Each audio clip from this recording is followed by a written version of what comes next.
দর্শক আসসালামু আলাইকুম।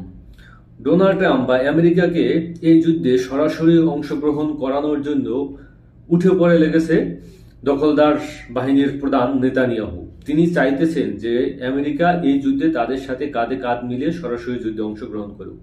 এখন প্রশ্ন হল যে আমেরিকা তো তার সর্বোচ্চ রকমের সাহায্য সহযোগিতা, অস্ত্রশস্ত্র, গোলাবারুদ, বিমান, মিসাইল সবকিছু দিয়ে তারা সাহায্য সহযোগিতা করতেছে দখলদারদেরকে। তাহলে কেন তাদেরকে লাগবে বা আমেরিকাকে লাগবে এই কারণেই যে এখন নেতানিয়াহু চাইতেছে যে আপনার ইরানের ভিতরে যে পরমাণু গবেষণা কেন্দ্র বা ইউরেনিয়াম যে ক্ষেত্রগুলো রয়েছে, যেটা মাটির অনেক গভীরে নিচে, সেটাকে সে ধ্বংস করতে চায়।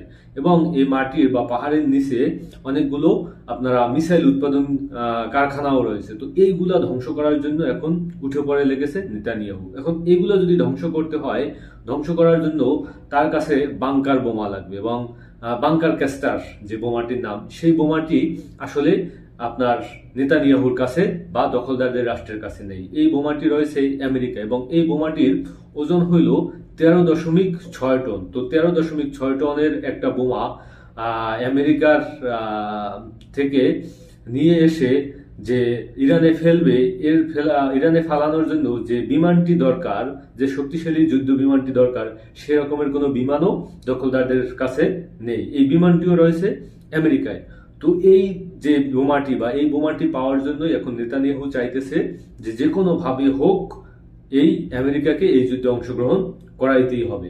এখন আমেরিকার বিভিন্ন জায়গায় ইতিমধ্যে জরিপ শুরু হয়ে গেছে। সেক্ষেত্রে দেখা গেছে যে আমেরিকার প্রায় 60% জনগণ তারা মতামত দিয়েছে যে আমেরিকার কোনোভাবেই উচিত হবে না এই নেতানিয়াহুর সাথে যুদ্ধে জড়ানো।